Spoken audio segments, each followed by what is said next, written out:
Alright, so here it is. Jaws 19. Yeah, Jaws 19 is an actual movie. And it's made by Russians.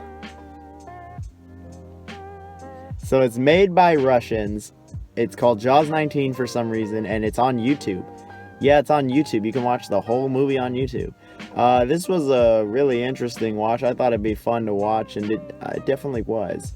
So let's just get right into the movie. Let's just look at this movie and see what exactly this Russian fan film is, and see how it stacks up against the other shark movies. So for the plot of this movie, it really just makes no sense. Like, I really just couldn't tell you what goes on, like, at all. I guess there was a shark and it dies or something, and it comes back as like a ghost, I think. I really don't know. I guess they saw a ghost shark and really liked the idea, so they have their own version. I really don't know. It's just this really weird Russian movie. Like, I just couldn't tell you anything in terms of the plot because the movie doesn't seem to know either. It's not as confusing as Nazi Shark, but it's like that bad.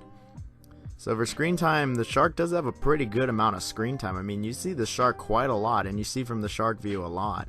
I will say that that's one thing this movie had. It had lots of shark. I was very satisfied with how much there was. In fact, I might say there might be too much shark in this movie. It might suffer from overexposure.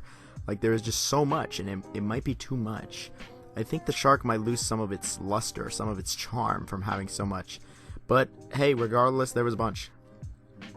So the shark does actually kill a lot of people in this movie, more than I thought would be killed, that's for sure. I was quite satisfied with how many people died. I mean, yeah, there was actually a pretty good amount. I mean, I wish every shark movie had this many people getting killed. It gets a thumbs up for me.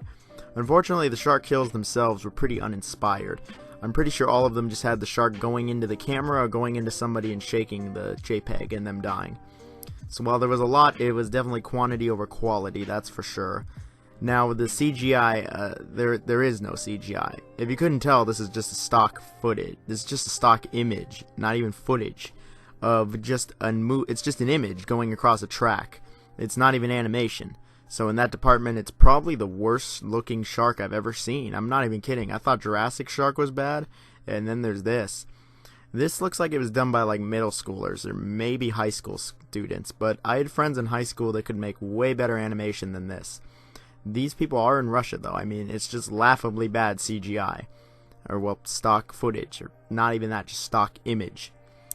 So the acting I'm not going to judge because it's not in my language. It's in Russian. It's not fair of me to review a language I don't understand. I can review the subtitles, which weren't exactly that good. They didn't have proper English, or even proper Russian, apparently, because there are multiple times where it said it couldn't translate what was being said. That's my only comment on that.